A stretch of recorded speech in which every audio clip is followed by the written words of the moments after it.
who did what, who was the first this, who was the this and that, such. But at the end of the day, we need a definitive story, all right? And that story can only be told by the founders of this culture.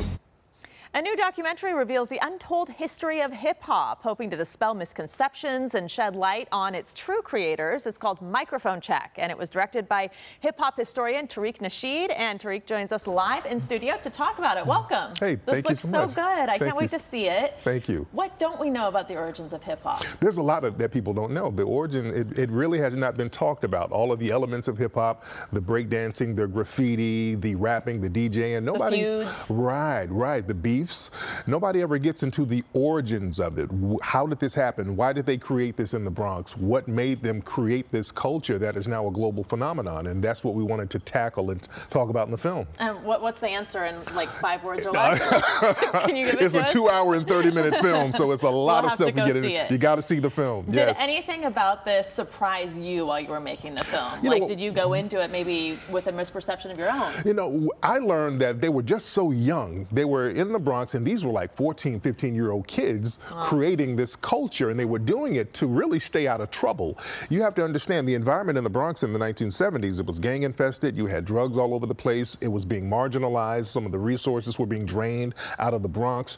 So these kids, in order to stay out of trouble, they said, hey, let's create something that will keep us in the parks, keep us at the community centers, keep us at the parties so that we don't get strung out on drugs, so that we don't join gangs. So it was a self-policing mechanism to a certain degree. And that was very interesting to me. Yeah, that is interesting, especially given the climate now when people are being prosecuted on RICO charges and federal crimes for their lyrics, which kind of reflect that reality, right? Absolutely. So who did you talk to? Who do we see in the film? We got all the original pioneers. We got the first female rapper, a sister named Shy Rock, phenomenal young lady, one of the first people to rap over records, which was a guy named DJ Hollywood, who was very influential. We got the first break dancer, a gentleman by the name of Trixie.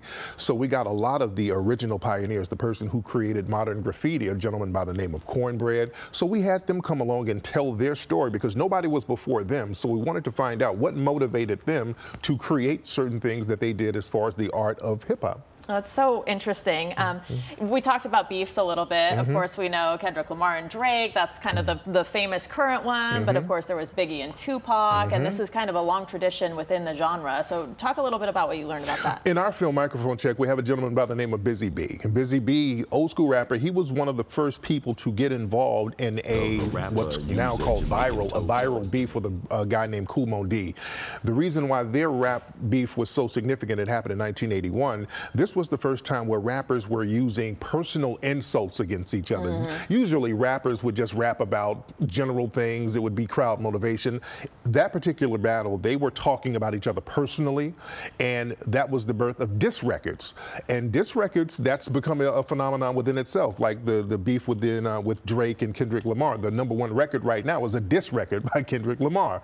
So there's a long tradition to that. And now we have battle rap competitions that's all over the world, and it's a phenomenon within itself. Does that say something about us too as an audience, that we want to kind of go into a silo and pick a side and have some sort of controversy? It's competitive, just like boxing. It's a sport. Yeah. And when you have these rap beefs and these rap battles, you have to step your lyricism game up. You have to be witty. You have to be more intricate with your words. You have to be more thoughtful. So it's a very competitive sport. And of course, we know that hip hop has influenced culture so much in this country. We have the fashion, the movies, the lifestyle, all of it. Is there anything that it's influenced? Also music, all kinds of music, but what kind of influences do we not really see or do we not know about, maybe don't realize that we're seeing? I think hip hop has not only influenced music and culture, also the education system. A lot of schools, they incorporate hip hop within the curriculum. It's influenced a lot of things. I mean, hip hop is being taught at universities now. They're studying like Tupac's lyrics and things of that nature. So you have a lot of these think tanks and corporate entities. They study what the hip hop community is doing so they can tailor their brands to that. Because again, hip hop is a big moneymaker now. It's a huge financial phenomenon, just not with the record industry, but with the fashion industry. You have alcohol companies utilizing hip hop. So it's a huge thing. And there's a lot of crossover. Absolutely. Okay, well, we are out of time. I can't wait to see this. Yes, Tell us how we can see it and how we can find out more about it. Yes, indeed. Go to microphonecheck.com. We are doing another theatrical run. We had a Memorial Day theatrical run, and it was phenomenal. So we're getting it back in theaters. So you You got to see this film, phenomenal film. Go to microphonecheck.com for more information. Thank you so much for being here. I can't wait to see it. Absolutely. Thank you. And for more information, you can go to the address he just gave you, or you can check out our website, kcalnews.com, and click Scene on TV. Let's go over now to meteorologist Paul Deanna for your next weather. Paul.